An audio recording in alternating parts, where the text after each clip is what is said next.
Good morning, boys and girls. Today is day 8 of our life cycle of a chicken unit for 2026. It is Monday, April the 20th. And what we're doing every day is doing a quick review of the slides that we've had so far, our vocabulary words, and what is happening inside the embryo. Today we're going to look at the growth inside the embryo from day 1 through day 8. So on day 1, the head, brain, and eyes begin to form. On day 2, the veins and heart begin to form. The heart begins to beat.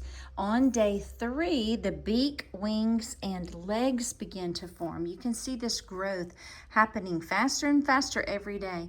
On day 4, the tongue begins to form. On day 5, the embryo became either male or female. On day 6, we talked about that little egg tooth developing that will help him to get out of the shell, and the embryo began to move. On day 7, which was yesterday on Sunday, we talked about how the legs and wings began to form, and we also looked at this pocket of air called an air sac that is there for the embryo, for the baby chick to have air to breathe during that 24-hour process of pipping and zipping to get out.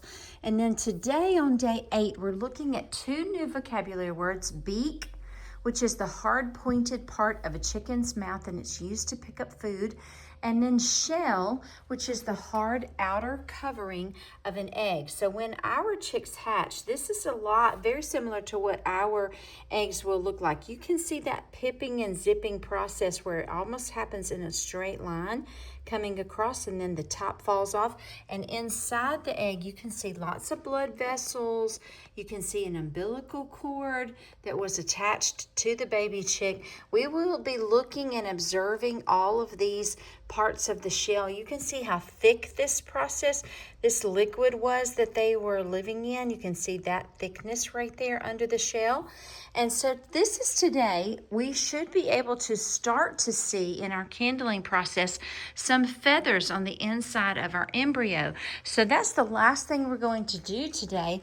So far, I have only gotten rid of 1 embryo. So only 1 embryo has not been a fertilized egg to this point. We started with 30. We still have 29 in here that have fertilized embryos inside. So I'm going to take a couple of them out and let's see what we can see.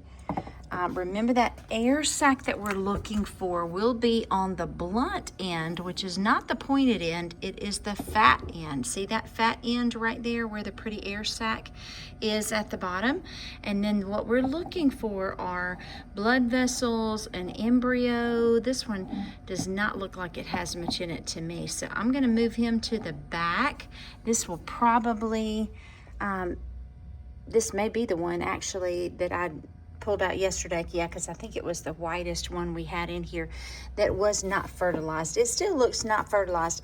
Even the unfertilized egg will have that air sac down at the bottom. Have you ever cracked open an egg at home and seen that little pocket right there, that little bubble looking thing at the bottom of your egg? Next time you crack open an egg, or a grown-up at your house does, look for that little area down there. Here is our embryo on this one. We have lots of good, healthy blood vessels. We have an embryo right there moving around. And let's see if we can actually see feathers or any part of his body today. This is a pretty healthy one jumping all around. It's hard to tell from this light, from what we're able to see, how big the embryo actually is. That black dot that we're seeing is his eye. That's not his whole body, that's just his eye. So you can actually see that his body encompasses a whole lot more of that area. He's a lot bigger than you realize in there. That little black dot is just his eye. All right, so this one is definitely looking very, very healthy. Let's look at another one. Ooh, very healthy here. You can kind of get an idea of how much bigger he is there. Those black dots are his eyes. So if that's the size of his eyes, you can tell that his body is about this size inside. Healthy blood vessels all the way around. Air sac in here. We have all the things that show growth. This one's looking fantastic.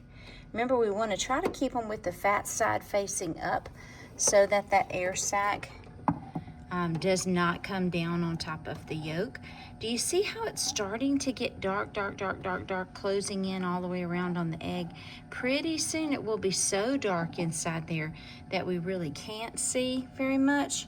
But wow, you can tell a big difference from last Friday to today with how big they are and how much movement they have, can't you? Ooh, he's a big one. He's a big chunker. But he is moving quickly, isn't he? We've got some healthy little baby chicks in here. I'm so excited. Today is day 8. We have 13 days left. We are over 1/3 of the way to our 21-day process of hatching chickens. How exciting.